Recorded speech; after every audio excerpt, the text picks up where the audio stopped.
সাথী, বন্ধুগণ, আজকে আমরা একটা জিনিস জানি, আমাদের বাঙালির খুব একটা বিশেষ গুরুত্বপূর্ণ দিন। দিনটা হচ্ছে 21শে ফেব্রুয়ারি, যেটা কিনা আমাদের ভাষা শহীদ দিবস। এই ভাষা শহীদ দিবসে আমাদের পার্শ্ববর্তী দেশে স্মরণ করে পালিত হচ্ছে। হয়তো আমাদের এখানেও পশ্চিমবঙ্গ সহ গোটা ভারতবর্ষের হয়তো কোনো জায়গায় ভাষা শহীদ দিবস পালন করা হচ্ছে, কিন্তু তার সাথে সাথে এটাও মনে রাখতে হবে যে আমাদের পশ্চিমবঙ্গে এই মুহূর্তে যা চলছে তার ভিত্তিতে আমরা কোনো জায়গায় একটা পরাধীনতার শৃঙ্খলে রয়ে গেছি। আমি সেই দিন, সম্ভবত সোমবার দিন ছিল, সোমবার দিন সকালে যখন অরবিন্দর আকস্মিক একটা মৃত্যু সংবাদ আমি পাই, তা প্রথমে বিশ্বাস করতে পারি। একটা পোস্ট দেখেই মৃত্যু সংবাদটা আমি দেখি, এবং তারপরে সেটা কনফার্ম করার জন্য আদৌ এটা কোনো রকম কোনো ছিঁড়ে খেলা নাকি সত্যি এটা কি করে হলো সেটা কনফার্ম করার জন্য আমি প্রথমে চ্যানেলে যে অন্য রিপোর্টার আছে উপস্থিত আছে ওর সাথে কথা বলি, এবং পরবর্তীতে চ্যানেলে এবং তার পরবর্তীতে শানু বলে যে ছেলেটি আছে যে অরবিন্দর সময় অরবিন্দর সাথে সবসময় ঘুরে বেড়ায়, সেটা যখন আমি নিশ্চিত করি, খুব দুর্ভাগ্যজনক ভাবে আমি সেদিন কলকাতা হাইকোর্টে যেতে পারি। আমার অনেকগুলো কেস ছিল, তো সেখান থেকে আমি সাথে সাথে দমদম থানায় প্রথমে পৌঁছই, এবং সেখানে দমদম থানায় পৌঁছানোর পর মানে যেরকম একটা কারেন্টের মতো, মানে একটা যেরকম ঝটকা খাওয়ার মতো একটা হলো, সেরকম টাইপ একটা। আমরা যখন বাজারে মাছ কিনতে যাই, মাছকে যখন মৃতপ্রায় অবস্থা মাছকে যেরকম বরফে শুকিয়ে রাখে, ঠিক সেরকম ভাবে অরবিন্দর দেহটাকে ওরকম ভাবে শুয়ে রেখেছে বরফের উপর। তারপরে যখন আমি ঘটনাটা শুনি, ওনার অরবিন্দ যে চ্যানেলে কাজ করছিল সেইখানকার সেই চ্যানেল হেডের মাধ্যমে উনি বলেছিলেন যে রাত্রেবেলা পুলিশ তাকে ব্যক্তিগতভাবে ডেকে নিয়ে, আলাদাভাবে ডেকে নিয়ে থানায়, এই সরি হসপিটালে, দমদম মিউনিসিপ্যালিটি হসপিটালে ডেকে নিয়ে বলেছিলেন যে বডি আমরা প্রিজার্ভ করবো। দমদম মিউনিসিপ্যালিটিতে দুটো বেড, দুটো জায়গা ছিল, সেটাও লাস্ট, সেটা খালি ছিল, সেটাও ভর্তি হয়ে গেছে। তো আপনি 2000 টাকা দিন, এই 2000 টাকা আমরা থানার মধ্যে প্রিজার্ভ করবো, যেটা সম্পূর্ণ আনএথিক্যাল এবং সংবিধান বিরোধী বা আইন বিরোধী। এবং পরবর্তীতে উনি সেইটাতে তখন মাথায় অতটা তিনি না অতটা বুঝতে পেরে উনি সেই 2000 টাকাটা পেমেন্ট করেন, এবং পেমেন্টটা সেটা অনলাইনে হয়। এবং পরের দিন যখন থানায় যাওয়া হয়, এটা তার পুলিশের রিজার্ভেশন নমুনা। প্রথম কথা, পুলিশের কোনো এখতিয়ার নেই, না কলকাতা পুলিশ জুডিশিয়াল না বেঙ্গল পুলিশ জুডিশিয়াল, কোনো রিজার্ভেশনের নিয়ম নেই। থানা রিজার্ভেশন করবে এরকম কোনো নিয়ম নেই বা কোর্টের অর্ডার। তো সেই জায়গায় দাঁড়িয়ে তখন আমরা দেখছি যে বডি খোলা আকাশের নিচে, অরবিন্দকে খোলা আকাশের নিচে একটা গাড়ির মধ্যে শুইয়ে রাখা হয়েছে। তো সেই জায়গাটাতে যখন আমি পুলিশকে চার্জ করি যে আপনাদের রিজার্ভেশন রুমটা আমাকে একটু দেখাবেন, আপনি চলুন, তখন ওই অফিসার যিনি মানে এই কেসের আইও এবং ওই থানার এসআই, উনি নিরুত্তর। বললাম চলো আপনি আমার রিজার্ভেশন রুমটা দেখুন, অর্ডারটা দেখান, কোন অর্ডারের ভিত্তিতে আপনারা থানায় বডি রিজার্ভেশন করছেন, এবং কতদিন ধরে এই ব্যবসা আপনাদের চলছে। আমি ঠিক এভাবেই, যেভাবে এখন আমি বললাম, কতদিন ধরে আপনাদের এই ব্যবসা চলছে। ওরা নিরুত্তর থাকলো। অরবিন্দর পরিবার তখন তড়িঘড়ি গড়িটাকে গড়িটার ওপর পিএমে যাওয়ার জন্য তখন বলেছিল, অরবিন্দ পরামর্শ যে গড়িটা পিএম হোক, অরবিন্দ পিএম করা হোক। তখন আমি ওই অফিসারকে বলি আপনি তৈরি থাকুন, আপনার সাথে আমি পরে কথা বলবো, আমি সাগর দত্তের দেখে গেছি। তারপর আমি ওখান থেকে সাগর দত্তে গেলাম। অদ্ভুত ভাবে সাগর দত্তে যখন পিএম হচ্ছে, এবার এই পিএম যখন ভেতরে চলছে, তখন বাইরে তার হবু স্ত্রী বা তার প্রেমিকা যে কথাগুলো বলছে, সেই কথাগুলোর মধ্যে কিছু কিছু জায়গায় অসংলগ্নতা পাওয়া যাচ্ছে। উনি প্রথমবার বললেন যে আমি বাজারে যাচ্ছিলাম অরবিন্দকে নিয়ে, রাস্তায় আস্তে আস্তে হার্ট অ্যাটাক বা সুইচ ধরেছিল, যার ভিত্তিতে অরবিন্দ রাস্তাতে এক্সপায়ার করে। এটা 1 নম্বর পয়েন্ট। 2 নম্বর পয়েন্ট, তার পর মুহূর্তে বলছে না না হসপিটালে নামার পর মেবি এটা হয়েছে, ততক্ষণ পর্যন্ত অরবিন্দর নিঃশ্বাস চলছিল। 2 নম্বর পয়েন্ট গেল। 3 নম্বর পয়েন্ট, তারপরে বলছে না না ওর মনে হয় কিছু খেয়েছিল। আমি তো আমি কফিটা খেতে মানে দিতে চাইছিলাম না, জোর। তারপরে বললো আমার বমিট হলো, বললো আমি বমিট হলো, আমি ফ্রি হয়ে গেলাম। বমি খাওয়ার পর ফ্রি হলো, এবং ওখান থেকে কোন একটা লোকাল ডাক্তার সেই লোকাল ডাক্তারের কাছে নিয়ে গেছিল, এবং সেই ডাক্তার কোন একটা চিরকুটে লিখে ওষুধ দিয়েছিল।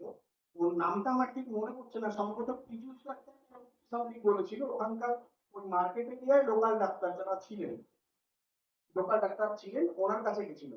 উনি চিরকুটে ওষুধ দিয়েছিলেন। সেই চিরকুটটা আমি যখন, মানে অরবিন্দর প্রেমিকা স্টেটমেন্ট হচ্ছে, আমি যখন ওই চিরকুটটা থানার আইওকে বা কেসের আইওকে বা থানার এএসআই কে জমা দিলাম, তখন ওই চিরকুটটা উনি পকেটে নিয়ে নিলেন। তো আমি তখন বললাম যে তোমার কাছ থেকে যখন চিরকুটটা পকেটে নিয়েছে, সিজন লিস্টে সাইন করে দিয়েছে, তখন বললো না কোনো রকম সই করায়নি। তো আমি বললাম যে তুমি দিলে কেন? তখন বললো আমাকে ধমকে ওখানে আটকে রেখে দেওয়া হয়েছিল, ওই জন্য জোর করে আমার থেকে নিয়ে নিচ্ছে, আমি বাধ্য হয়েছি। ভালো কথা, ভেতরে যখন পিএম হচ্ছে, তখন পিএম অনগোয়িং প্রসেস। সেই মুহূর্তে অরবিন্দর তরফ থেকে, অরবিন্দর পরিবারের, আমি বলছি না সবাই, বাবা বাদে, কারণ মা সেই সময় ওখানে বর্তমান ছিলেন না, মা গ্রামের বাড়িতে ছিলেন। এবং ওই সময় সেই স্পটে আমি সহ বিনীতাদি ছিলেন, অস্মিত ছিলেন, ম্যাডাম ছিলেন, অনেকে ছিলেন। তো সেই সময় আমরা যখন সেই সময় ওই স্পটে ছিলাম, তখন আমরা দেখলাম একটা অদ্ভুত ব্যাপার লক্ষ্য করলাম তার পরিবারের অন্য এক সদস্য, যে সম্পর্ক অরবিন্দর জেঠু হয়, সেই ব্যক্তির আচরণটা একটু সন্দেহজনক। কেন সন্দেহজনক? তার কারণ হচ্ছে, যখন আমরা ওর বাবাকে বলছি যে আপনি দয়া করে আমাদের কোথাও একটা ডাউট হচ্ছে, এই জিনিসটা কোন রকম ন্যাচারাল ডেথ নয়, এবং ন্যাচারাল ডেথ নয় বলেই ইউডি অ্যাক্টে পুলিশ রেজিস্টার করে, মানে আনন্যাচারাল ডেথ, যেটাকে আমরা আইনি ভাষায় ইউডি অ্যাক্ট বলি। তো ইউডি অ্যাক্টে এই কেসটা রেজিস্টার হয় দমদম পিএসএ। তো আপনারা কাইন্ডলি, যদি আমাদের কাছে পোস্টমর্টেম প্রিলিমিনারি রিপোর্ট স্যাটিসফাইড না থাকে, আমরা যদি স্যাটিসফাইড না হই, কোন রকম ভাবে আপনারা সেটা বার্নের দিকে যাবেন না, আমরা সেটা রিকোয়েস্ট করছি। তখন পর্যন্ত তার বাবা এই কথাটা মেনে নিলেন। কিন্তু পরবর্তী সময় যখন এই ঘটনা আপনার পিএম হচ্ছে, এবং পিএম হতে হতে যখন এই ঘটনা পিএম চলছে এবং পিএম এর প্রসিডিওর চলতে চলতে, যখন এই সময় পিএম এর রিপোর্টটা আমরা বের করলাম, বা পিএম হয়ে যাওয়ার পর যখন এই রিপোর্টটা বেরোলো, এই রিপোর্টটা খুব, মানে ব্যাপারটা হচ্ছে এই রিপোর্টটা খুব মানে সংশয়জনক আমাদের মধ্যে দেখা দিল। কারণ ওখানে, যেখানে ইউডি অ্যাক্টে আপনার, যখন যে কোনো ম্যাটারে যখন ইউডি অ্যাক্টে কেস রেজিস্টার হয়, এটা আমরা যারা আইনজীবী আমরা খুব ভালো মতো জানি, সেখানে কজ অফ ডেথটা প্রিলিমিনারি স্টেজে মেনশন করতে হয়, এবং সেই জায়গায় কজ অফ ডেথটা দেখাচ্ছে to be determined after 8 PM। এটা হচ্ছে তার পিএম রিপোর্ট। আমি গতদিন স্বতন্ত্র দিয়েছি, অন্য সংবাদ মাধ্যমের মাধ্যমেও দিয়েছি। তো এই জিনিসটা হচ্ছে তার পিএম রিপোর্ট, যেটা প্রিলিমিনারি স্টেজে দিয়েছে, যে cause of death to be determined after PM. এবং সব থেকে খটকার জায়গা লাগছে যে যেটা হচ্ছে তাই, মানে প্লেস অফ ডেথ যেটাকে বলা হচ্ছে, সেটা হচ্ছে Dumdum municipality hospital, 15/2/2026 at 8:35 PM। তাতে যে ঘটনাটা ঘটে, আমি যতটুকু চ্যানেল হেডের সাথে কথা বলে জানতে পেরেছি, ঘটনাটা ঘটে 7 to 7:30 PM এর মধ্যে। 7 to 7:30 PM এর মধ্যে যদি এই ঘটনা ঘটে, এবং সেই ঘটনাটা যদি অন দা ওয়ে ঘটে, তাহলে হসপিটাল সেটা নিজের দায়িত্বে, নিজের কাস্টডিতে নিল কেন? এবং সেই ডেথের টাইমটা 45 করলো কেন, এই দুটো যখন জিনিস আমি যখন ডাক্তারকে চার্জ করলাম, উনি তখন আমাকে বললেন যে এটা আপনারা ডিটেল রিপোর্টে পেয়ে যাবেন। তখন আমি ডাক্তারকে একটাই কথা বললাম যে ডাক্তারবাবু, তখন আমাকে প্রথমে উনি বললেন যে আমি মনে হয় আপনার থেকে মেডিকেলটা ভালো মতো বুঝি। আমি বললাম একদমই ঠিক, আমি মেডিকেলটা বুঝি না, কিন্তু আমি আইনটা বুঝি। As per the rules of postmortem act, আপনাকে you must be prove the exact reason, what is the exact reason behind the death. You must be enclose that matter and you must be prove this matter in cause of death. But you can't and you don't prove the matter any kind of cause of death you might mention. তখন doctor চুপ রইল। আমি বললাম ডাক্তারবাবু, এটা তো morning সন্ধ্যা, আমি সকাল থেকে বুঝতে পারছি আমার দিনটা খারাপ যাবে, আমি প্রিলিমিনারি রিপোর্টেই বুঝতে পারছি এর ফাইনাল রিপোর্ট কি হতে পারে, তাহলে এই রিপোর্টের উপর আমি তো ভরসা করতে পারছি না। মাননীয় পঙ্কজ বাবু যে কথাটা বললেন কিছুক্ষণ আগে, আমি তখন ওখানে বসে শুনছিলাম, আমি ওনার সাথে একদমই একমত যে এইটা স্বাভাবিক নয় এবং এই মৃত্যুটাকে ঘটানো হয়েছে। এবং এর থেকে আরেকটা বড় কথা আপনাদের বলি, এই মৃত্যুটা ঘটানোর পিছনে আমি এই মুহূর্তে নাম বলছি না, এই মৃত্যুটা ঘটানোর পিছনে একটা ইউটিউব চ্যানেল জড়িত, নাম ধীরে ধীরে প্রকাশ্যে আসবে, যে কোনো না কোনো সময় কখনো যখন বিপদে পড়ে সে ভিকটিম কার্ড খেলে, সে নিজেকে সেন্টিমেন্টাল জায়গায় নিয়ে যায় এবং সেই জায়গায় নিয়ে গিয়ে সে একাধিকবার অরবিন্দকে থ্রেট করেছিল, সেটা আমি জানি। এবং আমি সেই আইনজীবীর নাম নিচ্ছি না, আমাদের হাইকোর্টের খুব বরিষ্ঠ আইনজীবী তাকে একটা সময় গিয়ে ধমক দিয়েছিল বা তাকে একথাও বলেছিল যে তোকে এরপরে হাইকোর্টে আমি দেখে নেবো। এবং সেই ঘটনা আমি পার্সোনালি অরবিন্দকে সাথে নিয়ে গিয়ে তার সাথে ফেস টু ফেস কথা বলে আসল ঘটনা ক্লিয়ার করাই এবং তারপরে আমি এই ঘটনা শুরু হয়। আমি তখন তাকে পরিষ্কার বলি যে হাইকোর্টটা তেমন কর্তৃক সম্পত্তি নয় যে কেউ যে জায়গায় ঢুকতে পারে, তুমি ঢুকতে দেওয়ার বাধা দেওয়ার কি। তখন ওই ব্যক্তি ওই রিপোর্টারের কথা বলেছিল, যে রিপোর্টারের কথা আমি বলছি, যে কোনো কোনো সময় ভিকটিম কার্ড খেলে এবং কোনো কোনো সময় সেন্টিমেন্ট আদায় করার চেষ্টা করে এবং উনি কোনো একজনের খুব ঘনিষ্ঠ এবং সেই মুহূর্তের সেই ছবি তার কাছে ছিল এবং সেই ছবি দিয়েছিল মানবাধিকার কমিশনের একজন মেম্বার, আমি তার নামটা এই মুহূর্তে বলছি না। সেই ছবি এবং সেই তথ্যের জন্য আজকে একটা প্রতিবাদী যুবককে অবহেলে তার প্রাণটা দিতে হলো। আমি আবার বলছি, অরবিন্দ ব্যক্তি মানুষটা হয়তো চলে যেতে পারে, কিন্তু আমি ওর চ্যানেল হেডের সাথে প্রতিনিয়ত আমার যোগাযোগ আছে এবং কালকে রাতেও লাস্ট আমার সাথে কথা হয়েছে ওই ম্যাডামের সাথে। ম্যাডাম একটু সমস্যার মধ্যে আছে, এই কারণে তার ওই যে বঙ্গবাবু বললেন যে সাডেন একটা অ্যাক্সিডেন্ট হয়েছে, যার ফলে শানু যে নিজে আহত এবং ওই ম্যাডামও আহত, এখন এমনটাই এতটাই আহত তার আঙ্গুল থেতলে গেছে, এরকম টাইপের অবস্থা হয়েছে এবং ফোনটাও ভেঙে চুরমার হয়ে গেছে, তার অবস্থা এতটাই গুরুতর। কোনো একটা জায়গায় আমার মনে হচ্ছে নট অনলি নিউজ ভারত, গোটা সোশ্যাল মিডিয়াটাকে কোনো একটা লোক কোনো একটা শক্তি তাদের কাছে থ্রেটের জায়গা হয়ে যাচ্ছে এবং এই থ্রেটের জায়গা হয়ে যাচ্ছে বলেই আমার মনে হচ্ছে এই জায়গাটা খুব মানে খুব কঠিন জায়গা তাদেরকে সেই জায়গাটা পূরণ। এবং সকল যে কথাটা বললো যে নিউজ নয়া ভারত আছে, অবশ্যই আছে এবং সোশ্যাল মিডিয়ার সাথে কেউ নেই এটাও বাস্তব, কিন্তু একটা কথা বলে দিই, আমি একজন আইনের লোক, আইন সবার জন্য থাকে।